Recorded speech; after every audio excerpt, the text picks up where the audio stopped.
इस दोषी को धारा 376 के तहत फांसी की सजा मुकर्रर की जाती है।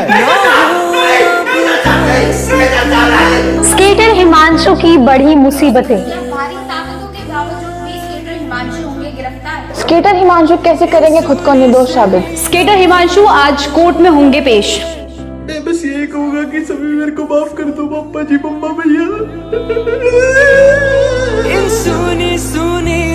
जिस समय का आज सबको बेसब्री से इंतजार था वो आज घड़ी आ चुकी है। आप देख भी पाएंगे कि वहां गेट पर 1000 से भी ज्यादा मीडिया कर्मी आ चुके हैं सिर्फ और सिर्फ ये देखने के लिए कि स्केटर हिमांशु जो यूट्यूबर है जिनके ऊपर रेप का आरोप लगाया गया है वो आरोप सिद्ध होता है या नहीं होता। कल उनकी गिरफ्तारी की गई है और आज उन्हें जो है आज कोर्ट में पेश किया जाएगा। परमिशन हम लोग ले चुके। जी जी बिल्कुल, आपको परमिशन दिखानी बनती भी है, ये परमिशन मिल चुकी है। तो अब हम लोग जो है परमिशन लेकर अंदर आ चुके हैं क्योंकि जज साहब से हम पूछ कर आए हैं। और जज साहब आपका बहुत बहुत शुक्रिया हमें ये लाइव कवरेज करने देने के लिए, बहुत बहुत धन्यवाद आपका। और इसके साथ ही आप देख सकते हैं कि जो इनके मम्मी पापा है यहाँ पर उनका रो रो कर बुरा हाल हो चुका है। अपनी बेटी के लिए न्याय की गुहार लगा रहे हैं। पहले रेप होता है और उसके बाद उसकी डेथ हो जाती है हॉस्पिटल में इलाज के दौरान। क्या कहना चाहेंगे मैम? वैसे तो बोलने के हालात में नहीं है आप लोग। कुछ नहीं बोलना सर, पूरा विश्वास है कोर्ट पर कि आप लोगों को न्याय मिलेगा, इंसाफ तो मिलेगा। नहीं है, तभी तो यहाँ बैठे तो बोल रही हो विश्वास नहीं। हमारी बच्ची को जरूर इंसाफ मिलेगा, लेकिन आप गुनहगार के साथ बिके हुए हैं आप लोग। ये तमाशा देखने आए हैं हम। अगर हम लोग बिके होते, हमारा चैनल बिका हुआ होता तो हम थोड़ा ना आप लोगों की साइड दिखा रहे होते। फिलहाल इनका रो रो कर बड़ा बुरा हाल है। और इसके साथ ही जो रेप पीड़िता के परिवार वाले उनकी तरफ से एडवोकेट हैं। सर, क्या कहना चाहेंगे पूरा केस देखने के बाद? आप न्याय दिलवा पाएंगे? देखिए, ये कोर्ट की जो कार्रवाई है ये पूरे फैक्ट्स के आधार पर होती है, तो इसमें हम लोग कोई ऐसी हवाबाजी में बात नहीं करते हैं। जी। तो जैसी कार्रवाई चलेगी वैसे ही आपको पता चल जाएगा। जी जी जी ठीक है। और इसके साथ ही आप देख सकते हैं कि यहाँ पर उनका रो रो कर बुरा हाल है। और स्केटर हिमांशु को अब जल्द ही जो है यहाँ पर बुलाया जाएगा, वो आएंगे यहाँ पर। हिमांशु को पेश किया जाए। बाद किस तरह का माहौल बनता है वो दिखाया जाएगा। तो देखिए, स्केटर हिमांशु जो है फिलहाल यहाँ पर आ चुके हैं। और oh my God, oh my God, oh my God, तुझे मैं जिंदा नहीं छोड़ूंगा। Order, order. कोर्ट की मर्यादा को बनाए रखिए। अपनी अपनी जगह पे सब बैठिए। इसने मारा मेरी बेटी को। Order, order. बैठिए। देख भी सकते हैं कि स्केटर हिमांशु पर जो है इनके मम्मी पापा ने एक तरह से गुस्सा दिखाया है। हमला मैं नहीं कहूंगी क्योंकि ऑब्वियस बात है कि जो दुख दर्द तकलीफ से ये आज जूझ रहे हैं वो सिर्फ और सिर्फ यही समझ सकते हैं क्योंकि अपनी औलाद को इन्होंने खोया है।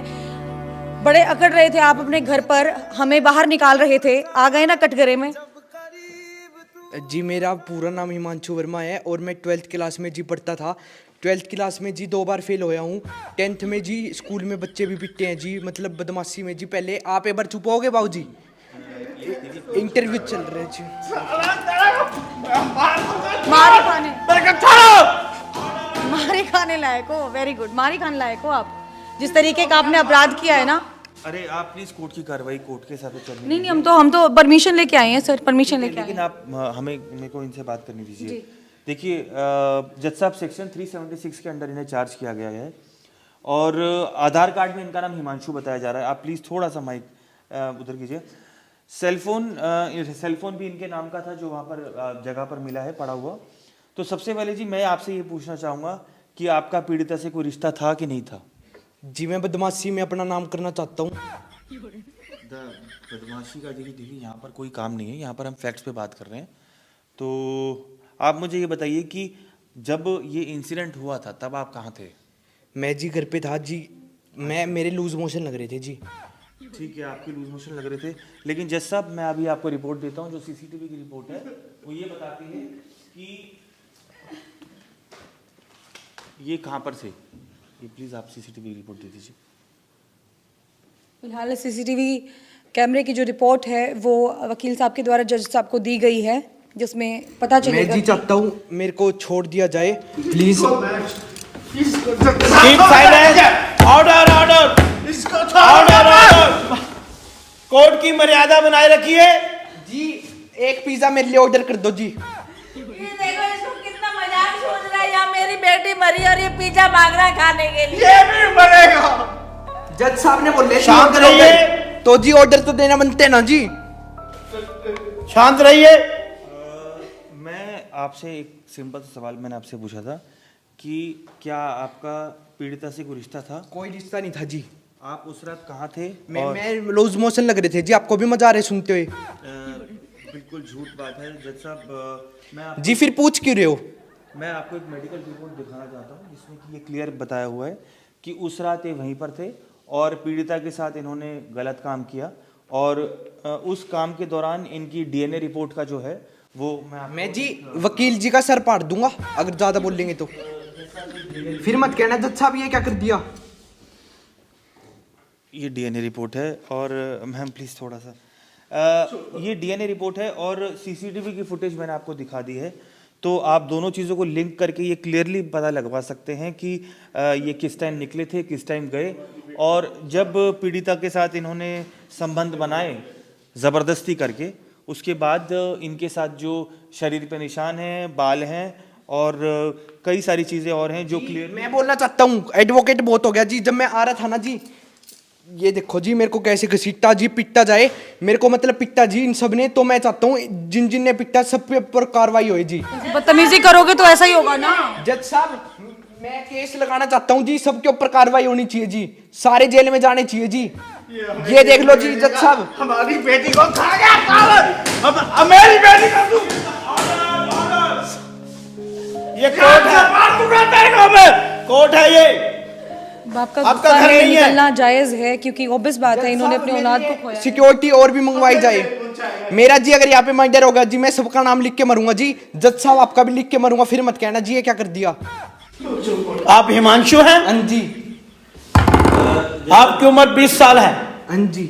इतनी छोटी सी उम्र में आपने क्या गलत काम किया है आपको पता है? आपने अपनी जिंदगी खराब कर ली है। छोटी उम्र है जी, काम बड़े बड़े हैं। आपके साथ कौन आया है? मैं अकेला ही आता हूँ जी, अकेला ही सब कुछ करता हूँ जिंदगी में।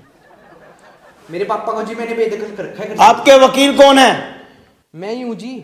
आप बहस करोगे मेरे से? और यहाँ पर आप देख सकते हैं कि जो स्केटर हिमांशु के पापा हैं वो भी यहाँ पर पहुंच चुके हैं और पहले आपको दिखाया था तस्वीरों के माध्यम से कि घर पर हम लोग कवरेज करने के लिए गए थे और ऑर्डर ऑर्डर प्लीज मेरे को सर क्या कहना चाहेंगे सर? प्लीज इन्हें आने दीजिए। कोर्ट की मर्यादा प्लीज भंग मत करो। सर क्या कहना चाहेंगे? बैठ जाइए। प्लीज मेरे को मेरे अपनी बेटे की बात जगह करने पे दो। बैठ जाइए। इन्हें आने दीजिए आगे। मैं सब चीज जानते मार दूंगा, बहुत हो गया। हाय एक बार चुप हो जा जी, वो तेरा हो गया जी। कदे कोई आन लग रहा है। क्या हो रहा है? क्या आराम से, ये कोर्ट है। Order order order order order. Please शांत रहिए आप। प्लीज आराम से बात कीजिए। यहाँ पापा जी मेरे को पकड़ के लेके आए हैं। क्यों? पापा जी बोल रहे हैं मैंने कुछ कांड कर दिया। पापा जी क्या कर दिया तूने? मेरे को पता ही नहीं चला क्या कांड कर तूने प्लीज सर प्लीज मेरे को बात कर। क्या तूने कुछ किया तो नहीं? मेरे को खुद ही को नहीं पता जी मैंने क्या कुछ करा। किया तो नहीं ना? मैं खड़ा हूं बेटे तेरे साथ। मेरे को जी खुद ही को नहीं पता मैंने क्या दिया जी। तो तूने कुछ किया नहीं ना? मैं खड़ा हूं यार, कोई कुछ नहीं बिगाड़ सकता बेटा। मैं खड़ा हूं तेरे साथ, तूने कुछ नहीं किया ना बेटा। सिक्योरिटी लेके जाओ तूने कुछ नहीं किया बेटा। सिक्योरिटी। जैसा मैं इनको please order order order order. बैठिए आप अपनी जगह पे। अपने पापा के साथ भी आपको बात करने की तमीज नहीं मेरी है। बेटी को मारा, मैं इसे मार डालूंगी। Keep silence। मैं जान से इसने मेरी बेटी को मारा है। बेटा मेरे को सच बता दियो सब चीज। वकील जी आप सर अपनी कोई जवाब ही नहीं कार्रवाई इनके पास। कीजिए। जैसा मैं जैसे कि मैं आपको बता चुका हूँ सीसीटीवी की रिपोर्ट आपके सामने है। मैं कहना चाहूंगा जी उससे पहले मैं कहना चाहूंगा मेरे लिए कोल्ड कॉफी मंगा दी जाए क्योंकि घर पे जी 2 बार पिटता हूं। खामोश रहो। बेटा तबीयत ठीक है तेरी? जज साहब ये मैंने क्या कैसी कैसी बातें कर रहा है तू? तबीयत ठीक है तेरी? पापा जी मैंने क्या कर दिया? तबीयत ठीक है ना? पापा जी बुखार हो रहे हैं मेरे। आप इनको प्लीज चुप करेंगे। जज साहब, आप आइए इधर। मैं आऊं जी? जज साहब, आपको नहीं बुला रहे, आपके पापा को बुला रहे हैं। जज साहब, मेडिकल एविडेंस क्लियर। आप इसके पिता हैं? हाँ जी। मेरे को तो लगता है इसकी दिमागी हालत ठीक नहीं है। मेरे को भी कैसी कैसी बातें कर रहा है, देखो मेरे को भी ये लग रहा है दिमागी हालत ठीक नहीं इनकी है। दिमागी हालत बिल्कुल ठीक है। मैं आपको मेडिकल रिपोर्ट दे चुका हूँ। ये इनका जो है ब्रेन मैपिंग की वो हुई थी, रिपोर्ट है, एग्जैक्ट है, और इसमें आपको दिख जाएगा इनका दिमाग बिल्कुल ठीक है। ये सिर्फ बहाना कर रहे हैं ताकि इनको अनसाउंड माइंड होने का इनको एक्सक्यूज मिल जाए। अरे ओ भाई साहब, क्योंकि अरे भाई साहब जी, अरे भाई जाता साहब है कि उसने कोई काम अगर किया है गलत, तो वो दिमागी हालत ठीक ना होने की वजह से उससे गलती से हो गया। तो ये वही इस टाइम अपना एडमिट डिनायल करना चाहते हैं। इस रिपोर्ट के आधार पर आपकी दिमागी हालत ठीक है। आपने क्या जुल्म किया है आपको पता है? मैं चाहता हूँ इसी कोर्ट में मेरी इसकी सजा मिलेगी आपको। जी, इसी कोर्ट में मेरी मैरिज करा दी जाए। मैं चाहता हूँ। शांत रहो आप। क्या बोल रहे तू? पिछले 1 घंटे से हम लोग भी ऐसे ही झेल रहे हैं सर। जज साहब, ये जो मैरिज का है, ये अभी ऐसा इस टाइम ऐसे कोई चीज़ नहीं हो सकती, क्योंकि कानूनी तौर पर ये जो मैरिज का वो है, ये सिर्फ एक बहाना होता है ताकि ये इनकी एक्यूज से ये बचा सके। पापा जी, एक बार बाबू जी ने तो चुप करा लो, एक साथ से लग रहे हो। बेरा को नहीं किसी ने घर के चुप हो जा बेटा। अरे भाई साहब, घर कौन है? चुप हो जा बेटा। ऑर्डर इज्जत का लग क्या रहा है। बदतमीजी है ये? बात भाई, ये कोर्ट है, तुम्हारा घर नहीं है। जज साहब सॉरी जज साहब, चुप हो जी अब। इसका नाम पता करो जी। इसने चकुआ एडवोकेट ने करते हैं, इज्जत का लग रहा है। पता तो कोर्ट है की रात में। मर्यादा को बना के रखिए आप। सर हम धमकी दे रहे हैं या इस आप सर हम धमकी दे रहे हैं, एक और आरोप लगेगा फिर आप लगा दो जी। कितने लगाओगे? मैं भी लगाऊंगा। घूरे मत ना जज भाई, घूरे। जज साहब, एक और धारा लगवा के मानोगे? इन्होंने बातें करी हैं। हमने देखिए, मैं मीडिया वालों को, अगर मीडिया को इजाज़त है तो मैं बताना चाहूँगा कि प्रिंसिपल ऑफ नेचुरल जस्टिस के हिसाब से हमने इनको बोलने की पूरी परमिशन दी। और हाँ जी, मैं बोलना चाहता हूँ। मेरे को जी परमिशन नहीं दी। झूठे आरोप लगाए जा रहे हैं। खामोश रहिए। जज साहब, आप तो मेरे को जान से मारने हो रहे हो। जज साहब कह रहे हैं चुप नहीं हो सकता तू। पापा जी, आपको जीने नहीं देंगे। एक बार चुप हो। दुनियादारी बहुत गंदी चीज है पापा जी। जो भी आरोप थे इन्होंने, इसने तो आरोप थी करते ठाऊंगा। इसने रात न निकलिए। जो भी आरोप थे, इन्होंने इसको अपने आप को डिफेंड करने के लिए प्रिंसिपल ऑफ नेचुरल जस्टिस के हिसाब से इनको पूरा मौका दिया गया। ऐसा नहीं है कि इनको मौका नहीं मिला है, लेकिन ये कोई भी जो आरोप लगे हैं ये इनको डिनाई नहीं कर पा रहे। इन्होंने कोई वकील हायर नहीं करा है। ये टोटली लापरवाही का केस है, और ये सिर्फ और सिर्फ गुंडागर्दी का जो है इनका इस एरिया में पिछले कई साल से चल रहा है। और इसके बिना पे इनके 25 फरवरी को जो वारदात हुई थी, लास्ट में जो बात कहना चाहूँगा वकील साहब, जज साहब जी, मेरे को अपनी जान का खतरा है। मेरे लिए 10 बॉडीगार्ड रहने चाहिए परमानेंट मेरे घर के बाहर। गाड़ी बुलेट प्रूफ गाड़ी चाहिए जी। मर्सिडीज हो तो कोई दिक्कत नहीं है, कोई सी भी गाड़ी हो सर। तो ये मैं चाहता हूँ आप एक बार ऑर्डर करके एक बार बोल दीजिए। चुप हो जा बेटा, चुप हो जा तू। जैसा डाइंग डिक्लेरेशन जो कि लड़की की लास्ट बयान था, लास्ट बयान में ये होता है कि डाइंग डिक्लेरेशन के अंदर एविडेंस एक्ट का सेक्शन लगता है, सेक्शन 32 है, जिसमें कि ये बोला जाता है कि अगर विक्टिम ने डाइंग डिक्लेरेशन दी है जिसमें कि ये साफ होता है कि जिन हालात में उसकी मौत हुई है वो हालात साफ साफ दिखते हैं कि वो एक आरोपी की तरफ पॉइंट करते हैं, तो वो बिल्कुल क्लियर होता है कि आरोपी वही है। और इसी वजह से इंडियन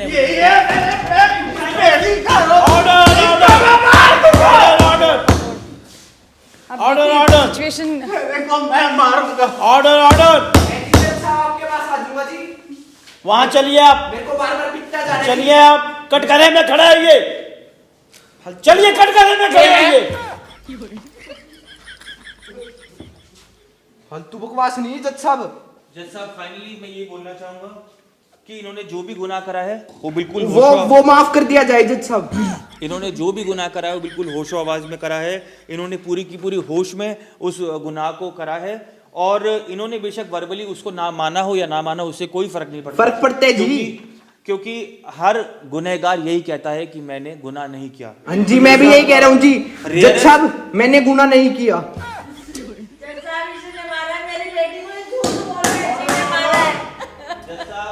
अब मैं आपसे लास्ट ये दरख्वास्त करना चाहूंगा कि रेयरेस्ट ऑफ रेयर केस के अंदर, रेयरेस्ट ऑफ रेयर सिचुएशन के अंदर इनको सजा दी जाए और सख्त से सख्त सजा दी जाए। आई रेस्ट माई केस। नहीं जज साहब, जज साहब, नहीं जज साहब, जज साहब मेरी लड़के जज साहब इतना खड़ा हो जा। मैं जी आज ये तेरा घर नहीं है, कोर्ट है। बतेरा हो गया बाबूजी, तू मुझे सुना यार, झटका लग रहा है। तू बता घर में नहीं मेरी आवाज गई है। Order order. मैं अपनी आई पे आ गया ना, तेरी सारी हेकड़ी निकाल दूंगा अभी। जज क्या कर सकता हूँ पता नहीं तेरे को। जब तक चुपू जी, जब अपनी वाली पे आ गया ना, घर से बंदे उठवाए हैं जी। तू चुप नहीं हो गया क्या? तो उसको बोलो ना। कौन अपना जज साहब है? आराम, keep silent. Order order. Burger भी कर दियो जी। तो अभी जो है वकील साहब ने अपनी जितनी भी दलीलें थी वो जज साहब के सामने रख दी है और जज साहब अब थोड़ी देर में इस मामले को लेकर फैसला सुनाने वाले मैं हैं। कहना चाहूंगा जी, जज साहब बहुत ज्यादा अच्छे लगते हैं जी मेरे को। उनका लुक देखा जाए ऊपर से नीचे, लुकिंग लाइक ए वाओ जी। उनका स्पेक्स देखा जाए। अब देख लीजिए आप आपकी खुद ही मतलब चीजें बदल गई। जज साहब की दिल अब तक से आप धमकियां दे रहे थे। एक बार जी चुप हो गए। मैं जी जज साहब की दिल से रिस्पेक्ट करता हूँ जी, पैर छू जी आके अगर आप बोलो तो जी। जी आप बड़े हो, आप इस तरीके से बात नहीं कर सकते। आपसे- इस तरीके से आप बात कर रहे हो बाबू जी आपसे तो बात नहीं करी ना मैडम जी। तो फिर आप धमका के किसको बोल रहे हो? मैं जी पीट दूंगा, इन्होंने ले जो जी। हाँ, ऐसे ही पीट देंगे आप। तो अभी देखिए जो माँ बाप है क्या क्या कहना चाहेंगे, कितना विश्वास है आपको कोर्ट पे? हमें कोर्ट पे पूरा विश्वास है और मैं चाहती हूँ कि जज साहब मेरी बेटी को न्याय दिलवाएं और इस अपराधी को इसको मौत की सजा देनी चाहिए ताकि मेरी बेटी की आत्मा को भी शांति मिल जाए। और इसी बीच में अगर मैं हिमांशु के फादर को दिखाऊं तो आप देख सकते हैं पूरी किस तरह की सिचुएशन उनकी हो गई है। मेरे पापा जी बहुत ज़्यादा अच्छे इंसान हैं, बड़ों की रिस्पेक्ट करना जी मेरे पापा ने शुरू से सिखाया है। जज साहब मेरे को बहुत क्यूट लगते हैं।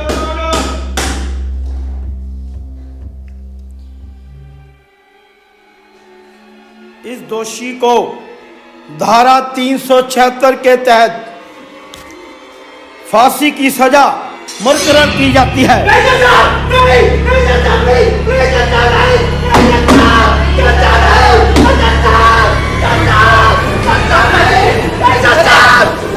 अरे पापा जी मजाक कर रहे हैं, प्रैंक कर रहे हैं। जज साहब को बुलाया है। फनी है। अरे आपके बेटे में कहने में क्या मजाक किया है? क्या जज साहब को बुलाया जाए। जज साहब आ जाओ जल्दी आओ। जज साहब जरा जल्दी आओ।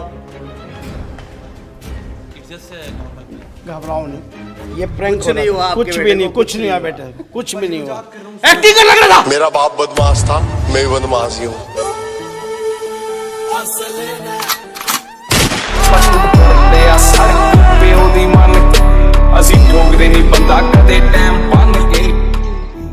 आपके बेटे ने बोला था तभी हम लोगों ने किया। बनाऊंगा तेरी सॉरी बनाऊंगा। ये काट लेते हैं, ऐसे से काट लेते हैं। काटूंगा तेरे घर के घर में बैठ जाओ। कुत्ता कमीना आपको आएगा जी। घर नहीं आने दूंगा तेरे को बस बिल्कुल भी। तो वही सीरियसली ये एक प्रैंक था। लो पकड़ो। भाई साहब, भाई तुम क्या सोच रहे हो? भाई मैंने ऐसा कुछ भी नहीं कर रखा। भाई तुम जान हो मेरी भाई। और भाई अंकल जी की एक्टिंग, भाई साहब आंटी जी की एक्टिंग और जज साहब की एक्टिंग, अपने एडवोकेट जी की एक्टिंग। भाई साहब भाई ऐसा लग रहा था कि रियल में मेरे ऊपर केस लग चुका है। और भाई पूछो मत क्या हालत हो रखी थी भाई, स्वाद आया नहीं आया। और भाई भारत के अंदर हर 3 सेकंड के अंदर एक रेप केस होता है भाई। पिछड़े हुए को बहुत सारे इलाके हैं जहां पर लड़कियों के साथ रेप भी अटेम्प्ट होते हैं, बट कुछ लड़कियां सामने आ जाती है और आकर अपनी बात को रख लेती है। लेकिन बहुत सारी लड़कियां ऐसी हैं जो अपनी बात को नहीं रख पाती हैं, दब जाती है या फिर दबा दी जाती हैं। और जिस लड़की ने अपनी आवाज को ऐसे उठाया तो वहां पर दबाने का कार्य किया जाता है।